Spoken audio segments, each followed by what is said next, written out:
Ya nuestra invitada. Buenas, buenas, feliz noche. ¿Cómo está, diputada? Feliz noche.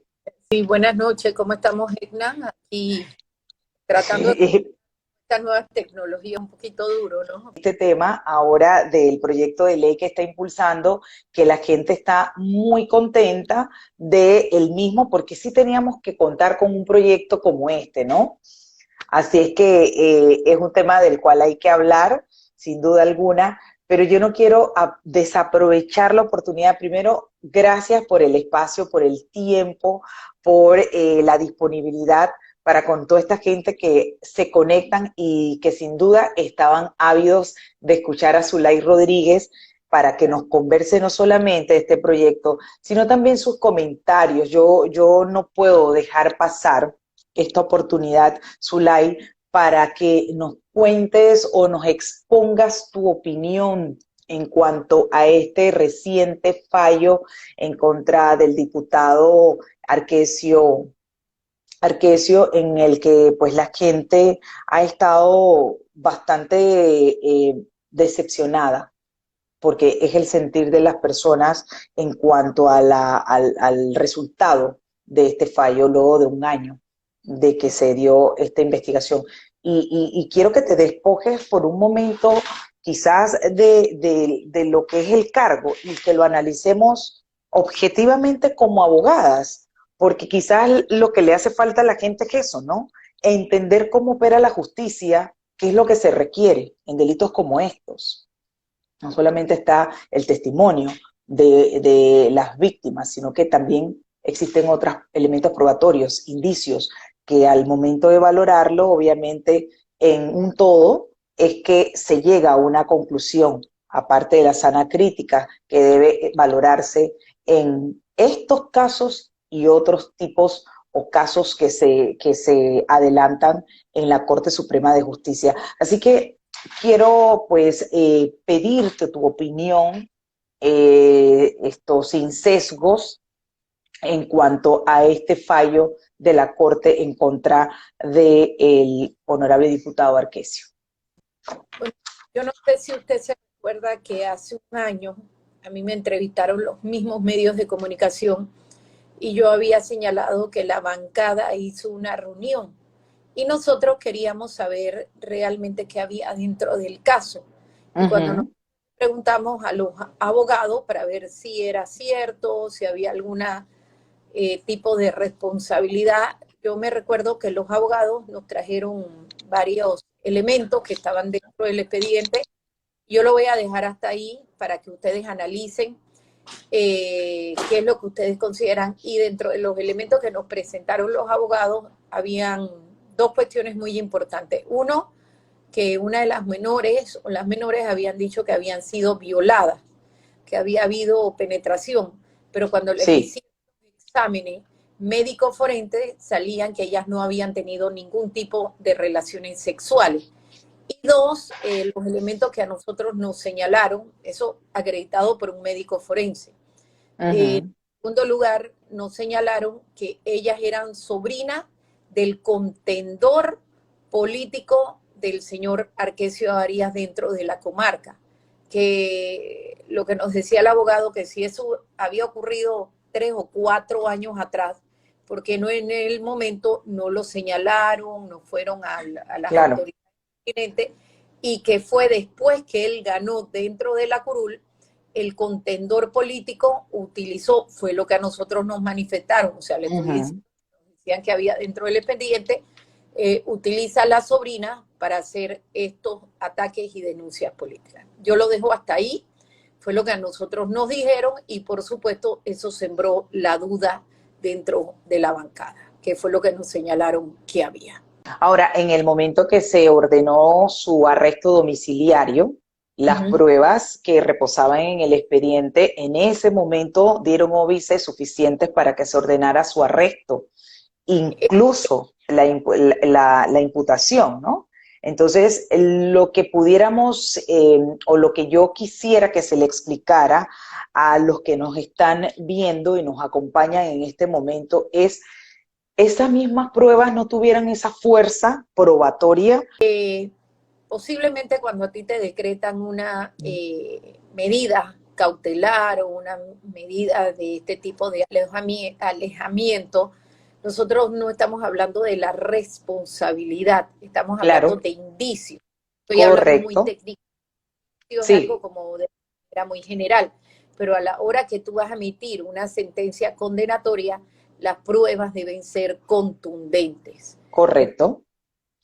No, no sé, no soy abogada, tendrías tú que preguntarle a los abogados que están dentro de las partes si las pruebas fueron contundentes o no. Posteriormente me recuerdo que cuando nosotros preguntábamos, porque siempre estábamos anuentes y queríamos saber para ver qué tipo de criterios nos señalaban, incluso nos trajeron que había una retractación de una de las víctimas que señaló que realmente eso no había ocurrido, que estamos hablando de dos hermanitas y que, bueno, dentro de las cuestiones, eh, eso fue lo que nos enseñaron, te estoy hablando de lo que nos enseñaron, Sí, sí. de manipulación política.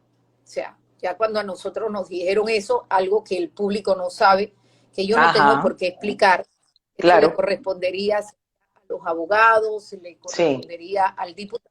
Estoy diciendo lo que a nosotros nos dijeron que habían habido violación y que cuando se lo hizo el examen a ambas no aparecía ningún tipo de relaciones, o sea que aparecían que las mismas no habían tenido contacto sexual. Dos, que se habían seguido los protocolos de seguridad, incluso nos enseñaron las enfermeras que estuvieron presentes, los testimonios y nos señalaban, las enfermeras declararon que ahí nunca ocurrió nada y que ellas estuvieron presentes al momento de los exámenes. Y cuatro, la retractación de las víctimas, de una de las sí. víctimas, las cuales señaló pues que en realidad los hechos no habían ocurrido. Entonces, te estoy mencionando lo que nosotros vimos, que los abogados nos dijeron, y que es lo que yo considero muy subjetivamente que posiblemente fue lo que condujo a este fallo final de parte de los magistrados de la Corte Suprema de Justicia. Pero para Así eso es. tendrían ustedes que preguntarle a los abogados y a los querellantes. Ya, yo Así es. sé Así es. Sí. que sí, de verdad, una de las víctimas estaba tan anuente y denunció porque posteriormente hubo retractación. O sea, es lo que nos deja a nosotros perplejos. Y tú sabes que al final, para emitir un juicio de responsabilidad, las pruebas tienen que ser contundentes. Contundentes. Sí, el tema aquí es que salta realmente la preocupación de la ciudadanía con todo lo que vemos, Zulay, de que parece que la justicia realmente pues no hay certeza. Sin embargo, hay que ver y valorar ambas posiciones.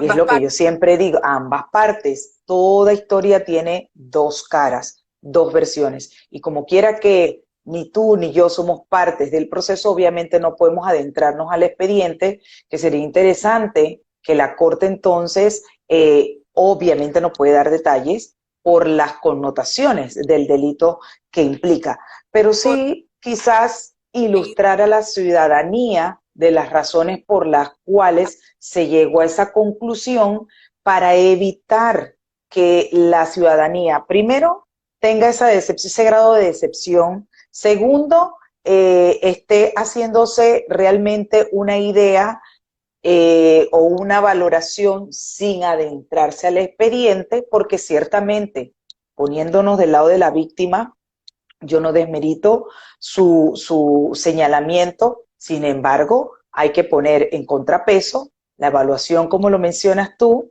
del médico, no solamente de medicina legal, que realizó las evaluaciones para un delito como este que es contundente, y precisamente también las evaluaciones psicológicas. Si esos elementos probatorios no arribaron a una certeza que les permitiera al Pleno llegar a una sentencia condenatoria, es lo que hay que evaluar.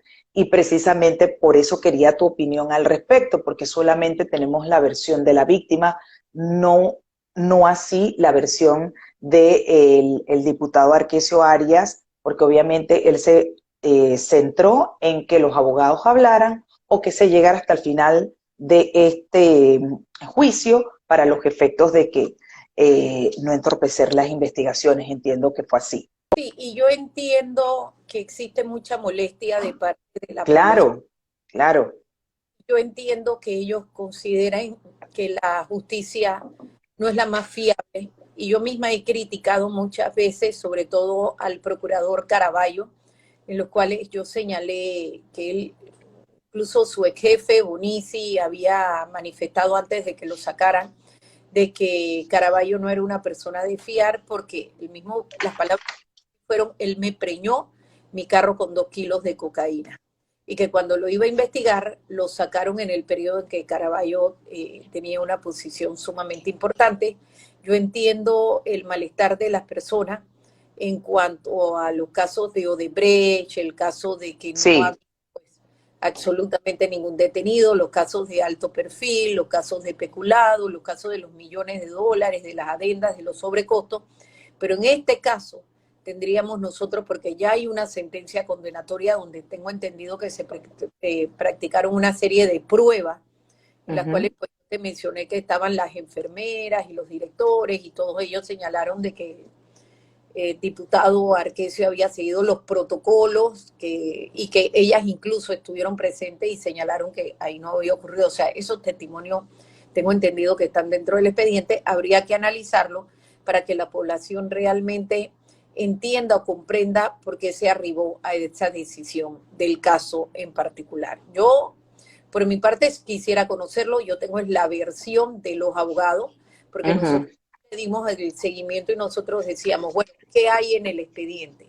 ¿Qué es lo que viene? Entonces ahí nos hablaban de los testimonios, de las pruebas periciales, que ellas habían señalado que habían sido violadas sexualmente, y que cuando fueron a ver el examen médico forense incluso no los enseñaron. Yo, por respeto a las menores, yo no puedo decir nombre ni nada, claro, porque es claro, información confidencial. Ahí claro. aparecía de lo que nos enseñaron a nosotros, de las pruebas de medicatura forense, que fue lo que nos facilitaron. Se señalaba que las mismas no habían tenido ningún tipo de actividad sexual, o sea que no habían tenido contacto sexual. Entonces, ya, claro, eso nos dejaba en duda. Es una Y prueba bastante contundente para esos tipos de delitos.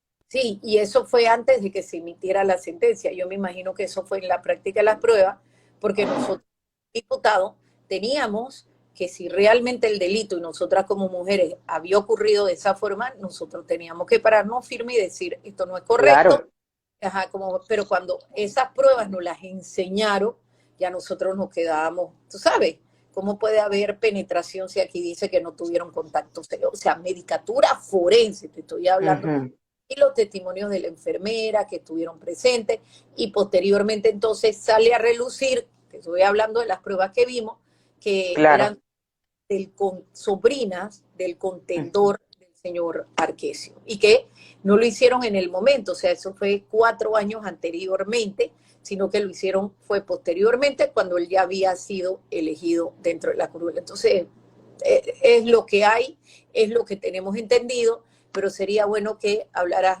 igualmente con todas las partes para Seguro que sí. dar entonces a una conclusión ya más certera. Yo me baso en lo que nosotros nos enseñaron, vimos, y lo que nos trajeron de elementos probatorios.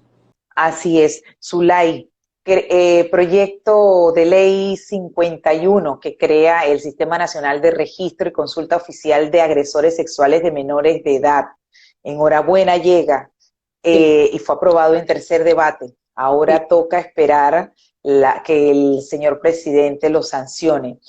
Hablemos de este proyecto, de la importancia del mismo, porque verdaderamente creo que el país estaba en deuda con esto, porque ya otros países tienen este mecanismo para que precisamente, por ejemplo, si en un colegio quieren emplear a una persona, pero que de pronto esa persona ha sido condenado por abuso, por acto libidinoso o de repente pornografía, corrupción, entre otros delitos, caramba, y el colegio ni se entera. Y Uh-huh. quizás la persona se adentra a este colegio y sigue perpetrando los delitos a los cuales pues está ya acostumbrado. Cuéntanos de este proyecto. Bueno, este es el proyecto número 51. Quiero señalarte que ya yo lo había presentado en el periodo anterior con el diputado Iván Picota, Iván Cac, Correcto. y Ujú. con Atanasiades. Nosotros tres presentamos el proyecto. Ay, tú no sabes cómo buscamos esos votos. Fuimos a primero, segundo y tercer debate. Y me recuerdo que cuando llegó donde el señor Varela nos los vetó por una consideración de la señora Kenisolda Porcel, en la cual señalaba que nosotros estábamos violentando el derecho a la intimidad de los agresores u ofensores sexuales. Nosotros nos quedamos, ¿qué es esto? Y entonces el interés de los niños, que cómo vamos a saber los padres si tenemos personas cercanas a nosotros, pueden ser educadores, pueden ser el médico, Claro, doctor, puede ser el vecino, tu sobrino, un propio familiar que tenga estos antecedentes y nosotros ni siquiera nos hemos dado cuenta. Incluso en el caso de los albergues, había un señor que había sido condenado por abusos deshonestos, tocamientos, y estaba en los albergues. Y adivina, ese señor había cometido actos libidinosos en los periodos anteriores y en este periodo y estaba en los albergues y eso estuvo dentro de las 700 páginas que nosotros presentamos ante los. claro, Si así esta es. ley no se hubiera sido vetada por Varela en el periodo pasado, hoy varios de estos niños se hubieran salvado en estos albergues donde se cometieron todo este tipo de aberraciones. Nuevamente Ujú. en este periodo yo lo presenté con una serie de diputados, ya no estaba mi amigo Picota ni mi amiga Atenas Atanasiade, que tuvimos esta bonita o sea, bonito proyecto porque este proyecto es preventivo, salva Claro. vidas, salva la integridad. Entonces, este proyecto establece un sistema nacional de registro de ofensores sexuales donde, mira, haya Ujú. sentencia condenatoria. Condenatoria. Tiene que haber sentencia condenatoria porque Ujú. nosotros tenemos que proteger la presunción de inocencia una vez se hayan agotado todos los recursos. Aquí entonces, a través de este sistema nacional de ofensores públicos que existe en todos los demás países, en Estados Unidos, incluso tú Sí, abres una página web es público y tú te das cuenta quién puede, porque tu vecino puede ser un agresor sexual o puede ser una persona que comete esta clase de aberraciones. Entonces nosotros utilizamos el mismo sistema. Ya fue aprobado con ujú. aquí estamos dando de que esta base de datos debe contener el nombre completo, apodo, fecha de nacimiento, nombre, perfil, número y la foto de este agresor con la sentencia condenatoria. Esto irá a un gabinete de archivos e identificación personal, Ujú. de investigación judicial con los datos actualizados y los cuales pues tendrán facilidades todos los jueces, todas las personas, las autoridades, policía, en los cuales pues sepamos de este tipo de agresores para que las personas conozcamos quiénes son las personas cercanas a nuestros hijos. Importante, Zulay, ¿quién tiene el desafío, por así decirlo, de tener al día esa base de datos? Porque tenemos que reconocer que aquí, estadísticamente hablando, a veces nosotros nos hace falta, ¿no? Sí, Estamos atrasados en estadísticas y en una situación como esta, tan importante, no mantenerlo actualizado sería terrible. ¿A quién sí. le corresponde ese desafío, ese reto de tener al día esta base de datos para los efectos de que precisamente se sepa y no se te vaya de las manos de que una persona ha sido condenado por algún acto sexual y que no se encuentre de pronto actualizada esta base de datos? Pero mira, aquí te voy a citar el artículo 10. Todo empleador, institución pública, centro de enseñanza oficial o particular, persona natural o jurídica legalmente constituida cuya actividad comercial o laboral requiera o facilite el contacto habitual u ocasional con menores de edad, tendrá la obligación previo al nombramiento o contratación de personal para ocupar algún tipo de cargo oficio de solicitar a la pariente que esté el certificado de no ofensor sexual al que se refiere la presente ley a fin de corroborar o descartar su existencia en el Sistema Nacional de Registro de Ofensores Sexuales. Entonces, aquí nosotros estamos hablando Ujú. de varias instituciones públicas, principalmente lo que sería, porque recuerda, esto es órgano judicial, este es un sistema Sí, tienen que mandarlo al Ministerio de Gobierno, tienen que mandarlo al Ujú. Ministerio de Seguridad, y posteriormente esto vendrá a través de la reglamentación de la ley. Me imagino, Claro. porque esto tendría que ser el Ministerio de Gobierno y Justicia, que Ujú. hay que buscar porque siempre hay un ente rector que tiene que reglamentarlo, y ya esperemos primero la sanción y que posteriormente la reglamentación se coja a este ente que tiene que tener esta base de datos actualizada para que todos los centros de enseñanza, todas las personas donde se tienen acercamiento con los menores puedan tener las certificaciones del personal que se tiene. Nosotros incluso pedimos por redes sociales, pero esto nos lo quitaron. Lastimosamente no se dio a través de las redes, pero todas las instituciones comerciales y privadas pueden pedir a los empleados esta certificación de no agresor sexual. Y esto nos va a ayudar a nosotros a salvar vidas, sobre todo de los menores, de las mujeres que salen de su trabajo a las 3, 4 de la mañana, a veces se van por barriada solita, y puedan saber y sentir que aquí hay personas que cuando tú puedes tener a tu vecino y puede ser un agresor sexual, tú vas a tener acceso a esa información. Muchas personas se preguntan en relación al tema del ADN. No sé si eso se consideró. Aquí está en el artículo 4 sobre la base de mantener el archivo de identificación por la Dirección de Investigación Judicial, el orden alfabético, y aquí habla de tatuajes, marcas, huellas dactilares y perfil genético. Aquí está. Ok, ok. No sé si se ve, pero Ujú. Sí, sí, perfil genético. genético. Ok. Ajá, ahí está. Ahí nosotros lo contemplamos. Uh-huh. Ujú. Eso es importantísimo. ¿Cómo sería entonces esa toma de muestra? ¿A quién le correspondería? ¿El Ministerio Fiscal? ¿Cómo sería? Ministerio Público. El Ministerio Público. único que puede tener el perfil genético porque son los únicos que lo hacen. Ajá. Exacto, pero una vez se dé la sentencia condenatoria, entonces el órgano judicial tendría que pedirle nuevamente al Ministerio Público practique esa prueba. Bueno, es que no sé, porque eso iría en la reglamentación, ECNA. Acuérdate que Ujú. hacemos la ley. Esa Sí, tiene que venir una reglamentación. Hay veces que las leyes, ese es el gran problema, por ejemplo, con el caso de los ciclistas. Nosotros, yo me acuerdo con el diputado Iván Picota, pusimos una cuestión de ciclovía para que no se atropellaran, pero adivina, eso fue hace 3, 4 años. Y ya teníamos la ley, pero no teníamos la reglamentación. Y si tú no reglamentas, tú puedes tener una ley decorativa. Es más, ponlo como en un cuadro.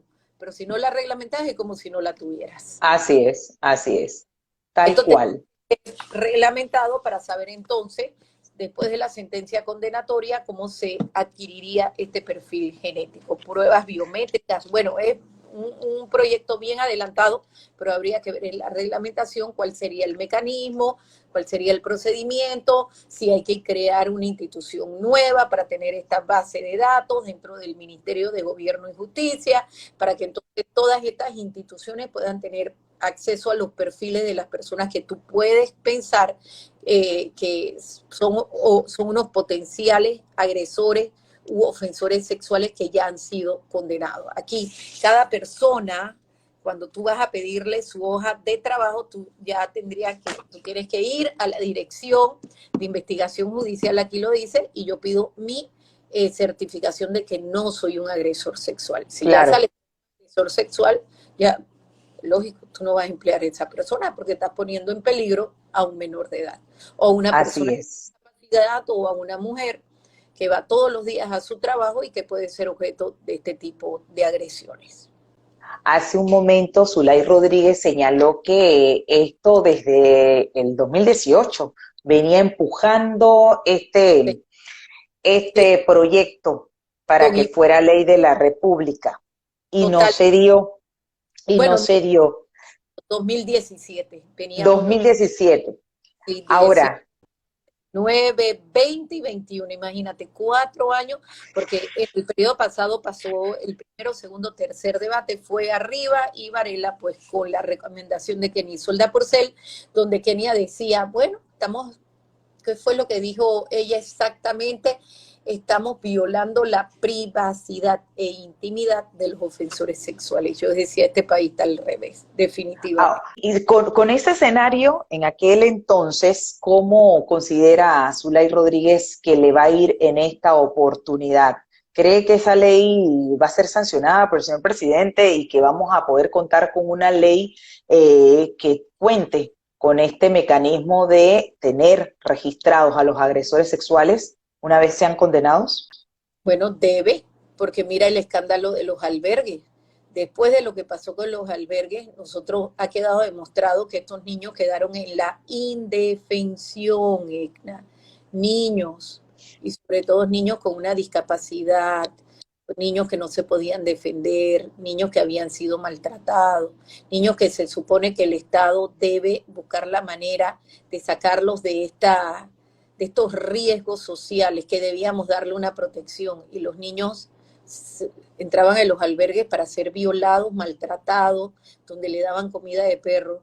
Lo mejor que puede hacer el presidente Laurentino Nito Cortizo, sancionar esta ley y demostrarle al país que nosotros estamos tomando pasos positivos para proteger a nuestros menores de edad. Nosotros tenemos organismos internacionales como la UNICEF, que ya venía advirtiendo este tipo de cosas. Eso está en el informe de las 700 páginas. Nosotros descubrimos informes donde estaban diciendo de los maltratos y negligencia y abandono hacia estos menores en riesgo, y no habían hecho absolutamente nada. Explota en este gobierno, y yo pienso que lo mejor para el presidente y demostrar que Panamá realmente protege a los más vulnerables, sobre todo a nuestros niños, a las personas con discapacidad y a las mujeres, es sancionar esta ley que previene, es una ley preventiva que salva no solamente vidas, sino la integridad de los niños y víctimas más vulnerables.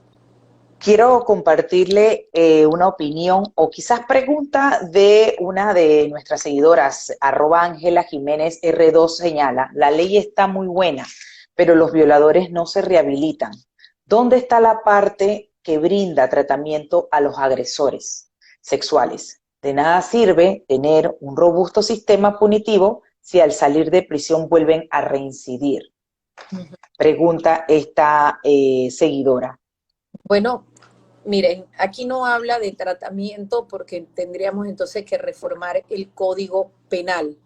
El tratamiento que me explica mucha gente es que haya castración química. Se había hablado en un momento de eso.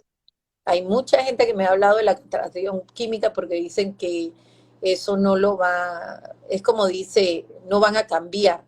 Pero porque entonces, el problema está aquí, en la mente. Está en la mente, está en la mente de la persona. Entonces, para imposibilitar que los mismos puedan volver a tocar o agredir a un menor o a una persona con discapacidad. Pero bueno, ya estamos hablando de otro tema. Claro. Lo que nosotros hicimos fue una ley que está en otros países. Científicamente esto ha salvado vidas, ha salvado la integridad de muchos menores, y bueno, por algo nosotros empezamos, porque si nos vamos a ya entonces se desvirtuaba el sentido de la ley, y entonces ya estamos hablando de otros temas. Ya empezamos por esto. Después que empecemos por esto, entonces podemos entonces hablar de lo que ella dice tratamiento, pero aquí la mayoría de las personas piden que el único tratamiento para las personas, estoy hablando de opiniones, es la sí. Sí. Así es, no así es. En otros países, no estamos hablando de castración, en otros países hablamos de muerte. La persona que toca a un menor, agrede a un menor, mancilla a un menor, la matan simplemente. Sí, así es. Pero como dices, por algo había que empezar. También pregunta @Martín Kiel, ¿es público? Es saber si, como cualquier persona natural que no tenga que, pues, en ninguna, quizás ninguna situación directamente con algún colegio, sino que por querer saber, yo creo que esos son los curiosos, ¿no? Querer saber si una persona ha sido condenada por agresión sexual, si puede ingresar o no a este sistema de datos. Yo inicialmente en el proyecto de ley, para mí era público y yo quería que lo sacaran en las redes sociales, pero varios diputados me lo cambiaron y usted sabe que esto es, son 71 diputados, cada uno tiene su opinión. Una opinión. Ujú. Mi opinión no fue la que prevaleció y yo decía, para que este proyecto pasara, pues aquí varios diputados me pusieron, pues la mayoría manda, que para ello implementará los procesos necesarios para mantener la información con mecanismos de seguridad que garanticen la confidencialidad, integridad, disponibilidad, autenticidad y no rechazo o repudio de la información. Entonces, estos información lo van a tener personas trabajadoras, los colegios, las personas, todo aquel que se maneje con menores de edad.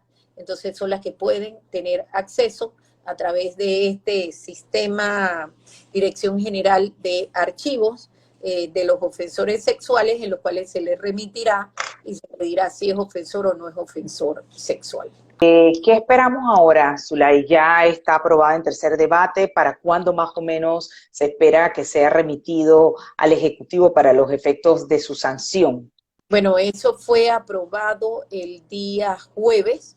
Me imagino que en esta semana, esto es bien rápido en la asamblea, esto entre lunes y martes ya lo están remitiendo al Ejecutivo. El Ejecutivo generalmente se demora como 2 meses, 3 meses, que no debería, porque si la asamblea fuera bien legal, le hubiéramos aplicado al presidente, te demoraste 30 días, después de 30 días ya nosotros te exigimos que la ley la tienes que pasar. Eso fue lo que nosotros hicimos con el proyecto de ley que después convertimos en ley para darle una pensión a los familiares de los fallecidos del 9 de enero. Recuerden que eso Ok. estamos en abril del 2019, en mayo fueron las elecciones y en ese interín Varela se le pasó el tiempo. ¿Por qué? Porque nosotros decíamos, ¿cómo es posible que ven por personas en la Junta Directiva que jamás pelearon por el Canal de Panamá, no querían la ampliación, hoy se benefician con negociados, información privilegiada, con, bueno, tantas cosas que nosotros hemos visto, y nunca dieron ni una gota de sangre? En cambio, los mártires, muertos hasta pobres, ahí está de Bernard Arosemena, la hermana de Ascanio Arosemena, el primer caído, murió de Sí. cáncer. Nunca nadie le pagó nada, entonces nosotros decíamos, denle tratamiento, denle para el pago de la escuela, becas, de la inspección, ya pobrecitos, no quedan tan poquitos. Entonces, ¿qué hicimos? Aprovechamos y dijimos, bueno, presidente, le exigimos nosotros, la Asamblea, le exigimos al presidente Nito Cortizo y le dijimos, pase la ley por insistencia. El presidente Claro.